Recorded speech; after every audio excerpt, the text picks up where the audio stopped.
Seriously guys, si Maya magpapahiram ng 3,000 pesos kahit na hindi mo kailangan ng payslip. Ayoko yatang i-take to eh. What?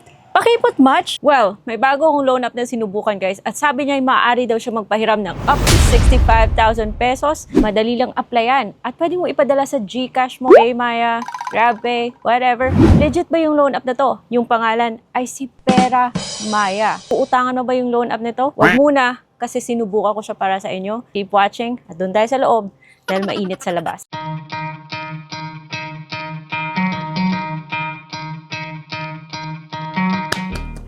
Alright, iba po yung intro natin today but it's still the same old 100% reviews lang po ng mga online lending platforms dito sa channel. Wala po akong marketing, wala po akong links, wala po akong pinopromote na ola. Dito, 100% reviews. Because you guys need to know kung okay ba yung isang loan app o hindi. For today's video, pag-usapan natin tong si Peso Maya ha. Ano bang meron sa loan app na to? Legit ba? Bakit?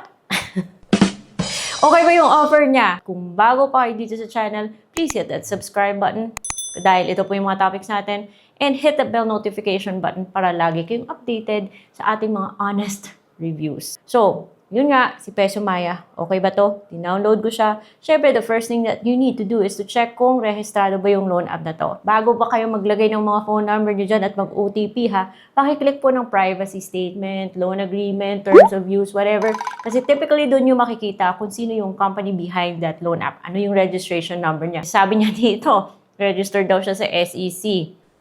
So, copy-paste that. Punta kayo sa SEC na website under list of recorded online lending platforms. Paste that number and wala po siya doon. Hindi ko siya mahanap doon. Si DNSC lending na yan. Wala siya doon. And normally kapag ganun guys, babay na. Tapos na yung review. Ayoko sa ganyang loan app. Pero dahil yung aim ko dito is bigyan ko kayo ng tamang expectations. Bigyan ako ng phone number sa loan app na to. Nag-OTP and yung OTP ay nanggagaling kay Pera Agad. Pera Agad. Pera Agad. Yun yung palaging ginagamit na pang-clickbait. So, lumabas yung kanyang privacy statement pagkatapos mag-OTP and sinasabi niya kung ano po yung access na gusto niya sa cellphone. Siyempre, dahil nag-a-apply kayo, bigyan niyo yan ng access, no? Hindi niyo pwedeng skip yan. Tapos, hihingi po siya ng permission na ma-access yung location tsaka ID na kaagad. So, yung mga IDs na tinatanggap ng loan app na to ay driving license, PRC, SSS, passport, postal ID, UMID. Bakit sinabi niya pang other choices, no? TIN, voter ID, national ID, pag-ibig, tsaka health card. Regardless kung ano man yung ID na pipiliin mo, pipicturan mo yan. Pwede mong kunin sa album, pwede mo rin picturan, and hihingi po siya ng permission na ma-access yung camera mo. And pagkatapos nun ay makaka-capture niya po yung details na nasa ID mo. Pagkatapos magsi-selfie ka, and you will proceed to providing your personal information. So yung loan app na to guys, kahit na sabihin mong unemployed ka, magkaka-offer ka pa rin. Usually sa mga loan apps na to, it doesn't make sense na kahit sabihin mong student, unemployed, hihingin pa rin niya yung information like the name of the company that you're working for, how long have you been working there, tapos yung phone number ng company, unemployed na yung nilagay, di ba? But anyways, nilagyan ko lang ng details pa rin para makapag-continue ako. Buti na lang yung information like alternate mobile phone number, Facebook account, and Viber account is optional. So, di ba pag optional, huwag nyo bigay, mahirap na. So guys, kung pupuntahan nyo yung mga comments doon sa Google Play, and kaya pala galit yung mga tao because yung loan app na to, well, ganito yung offer niya. 3,000 pesos po. Pagkatapos yung bigay yung lahat ng gusto niyang information sa akin, yung offer niya is 3,000 pesos. May pa 2 terms, 3 terms pa siya. O, sinasabi niyang 3,000 pesos, 121 days, may pa 2 terms, 3 terms pa siya. Sa 2 terms, bayad ka na. Dapat magbayad ka na in 7 days. Tapos yung butal, saka mo babayaran pag hit ng 121 days. Kaya pala ang laki ng fee niya, yung interest niya, kasi yung interest niya ay nakabase dun sa 121 days. So pautot lang yan. Dahil sa 7 days pa lang, bayad na yung loan mo. Yung 3 terms yun naman, hinati niya lang sa dalawa, 7 days apart, bongga, 15 days, dapat bayad na yung loan mo. Tapos finalo pa rin niya yung 121 days, kunyari 3 terms. Para lang ma-stretch yung calculation ng interest. Notice na merong timer, like a countdown, where sabi niya, apply in 5 minutes, the next loan amount is up by 50%. Doesn't make sense, but it creates yung parang sense of urgency para sabihin, uy, grab mo na yung loan, ano pang hinihintay mo? Huwag mo munang i-click yung confirm na yan. Uulitin ko, mauumay kayo, ulitin ko, huwag nyo munang i-click yung confirm dahil hindi po siya buong matatanggap. Dun sa details na meron siyang upfront sa 3,000, meron siyang upfront na 750 pesos. Upfront meaning, ikakaltas niya. So yung matatanggap mo is 2,250 na lang. Tapos yun, babayaran mo after 7 days. Almost bayad ka na. Tapos interest 420 kasi based siya sa 121 days. That is why yung mga tao doon sa comment section sa Google Play Store, pare-parehas yung sinasabi na 7 days to pay lang siya at mataas yung interest niya. And for me, syempre, hindi ako papayag sa ganun. Okay sana kung hindi siya magkakaltas ng advance, ano?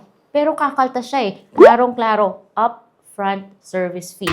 Kaya bago nyo i-click yung confirm, i-click nyo lahat na pwedeng maklik, wag muna yung confirm unless buo na yung isipan nyo. Na kung tanggap nyo naman na kung sakali padala kanyang pera sa GrabPay, sa PayMaya, sa e-wallet mo, kasi wag nyo lang bigay yung bank nyo guys. Kung tanggap mo naman na yun lang yung ipapadala niya sa'yo, okay na sa'yo yung ganyan yung terms, yung loan app na to ay maghihingi ng 5 contact reference. So guys, huwag kayo kaagad maniwala dyan sa may mataas na rating na loan app kasi baka fake news. Yung loan app na to ay Google Play Store lang. So far, wala po siya sa iOS. And since hindi naman mahanap si DSNC, yung lending company na yan sa list of recorded online lending platforms, yung OLA na to, hindi po nakalista doon, then I would avoid this loan app. Baka sabihin yung hater ako But my two main reasons are, well, hindi po siya mahanap sa list of recorded online lending platforms sa SEC at meron pala siyang upfront service fee. So I would not give my details, well, but I already did. If ako lang yung masusunod, lalayuan ko yung loan app na to. Pero guys, nasa inyo naman yan kung uutang ba kayo sa loan app na to o hindi. Yung importante is, alam nyo kung ano yung meron at nag-decide talaga kayo na ito yung pinapasukan nyo. Hopefully tinapos yung video na to And thank you so much if you made it this far. Meron po tayong mga online loan platforms na legit.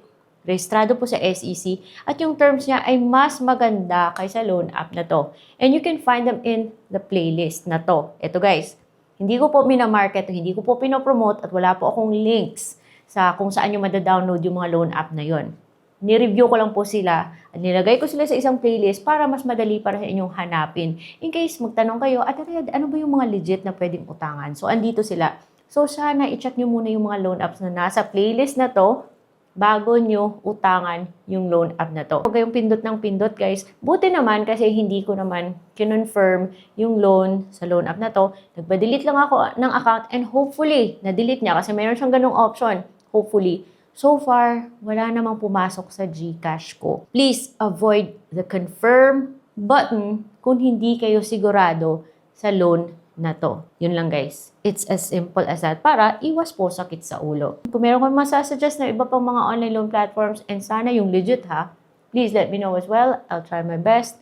And I guess that's all for today's video. Now, alam nyo na kung ano yung meron dito sa kay Peso Mayo So, see you on my next vlog.